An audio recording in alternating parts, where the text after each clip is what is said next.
نحمده ونصلي على رسوله الكريم اما بعد فاعوذ باللہ من الشیطان الرجیم بسم اللہ الرحمن الرحیم۔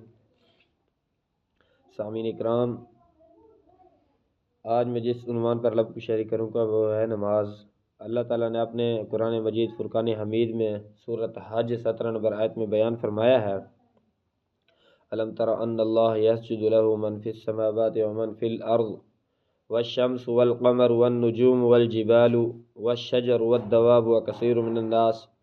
اے پیارے محبوب جی، بتا دیجیے اپنی امت کو کہ زمین و آسمان میں جتنی چیزیں ہیں اپنے رب کو سجدہ کرتی ہیں۔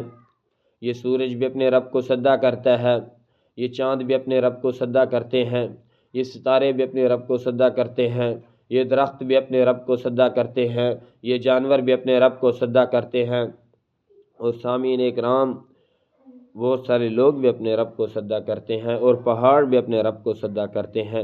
بے نماز اتنا بدبخت اور پلیت ہے، رب کی دی ہوئی نعمتیں کھا کے اس کا شکر نہیں ادا کرتا۔ سامعین اکرام، یہ جانور کتا بھی اپنے رب کو سجدہ کرتا ہے، گدھا بھی اپنے رب کو سجدہ کرتا ہے۔ جسے اللہ تعالیٰ نے اشرف المخلوقات بنایا، حی علی الصلاح حی علی الفلاح کی صدائیں سن کر بھی نماز کی طرف نہیں جاتا۔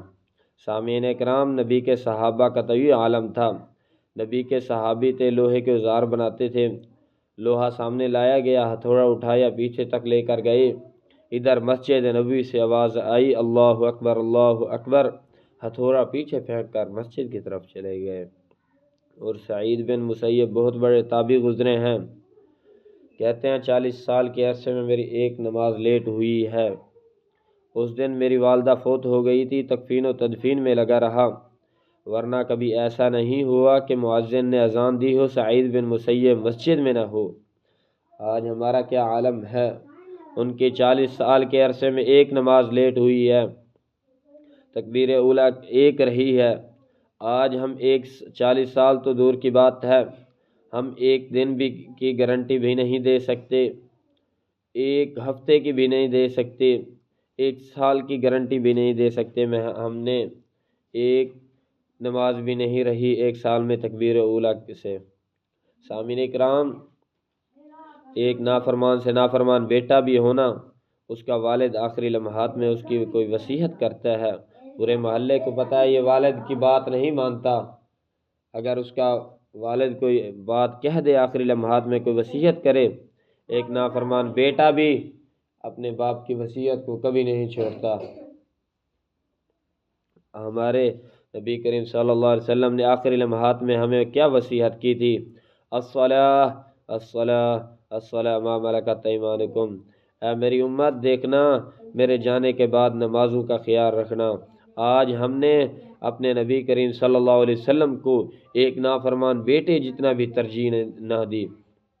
سامعین کرام، آخری لمحات میں کسی کو اپنے کاروبار کی فکر ہوتی ہے، کسی کو اپنے بینک بیلنس کی فکر ہوتی ہے، کسی کو اپنے بیٹے کی فکر ہوتی ہے، کوئی اپنی بیٹی کے بارے میں وصیت کر کے جاتا ہے، کوئی اپنی جائیداد کے بارے فکر کر کے جاتا ہے۔ سامعین کرام، ہم قربان جائیں اپنے نبی کریم صلی اللہ علیہ وسلم پر، آخری لمحات میں بھی وہ اپنی امت کو وصیت کر رہے تھے۔ الصلاۃ، ان کو آخری لمحات میں بھی اپنی امت کی فکر تھی۔ سامعین کرام، آج ہمیں چاہیے جو ہمارے نبی کریم صلی اللہ علیہ وسلم نے ہمیں وصیت کی تھی، الصلاۃ الصلاۃ ما ملکت ایمانکم، اس وصیت پر عمل کر لیں۔ قیامت کے دن کوئی کسی کا نہیں ہوگا، نفس و نفسی کا عالم ہوگا، پر نبی کریم صلی اللہ علیہ وسلم ہماری خاطر سجدہ ریز ہو جائیں گے، ہمیں حوض کوثر اپنے ہاتھوں سے پلائیں گے۔ اشرف المخلوقات بنایا ہے، اشرف المخلوقات بن کے دکھائیں۔ وآخر دعوانا الحمد للہ رب العالمین۔ چھوٹی موٹی اس چینل پر نصیحتیں آتی رہیں گی، انشاءاللہ اس کو سبسکرائب کر لیں، اور 4 منٹ کی گفتگو روزانہ آئے گی اس چینل پر، انشاءاللہ تھوڑی سی وصیت ہوگی، ٹھیک ہے۔ وآخر دعوانا الحمد للہ رب العالمین۔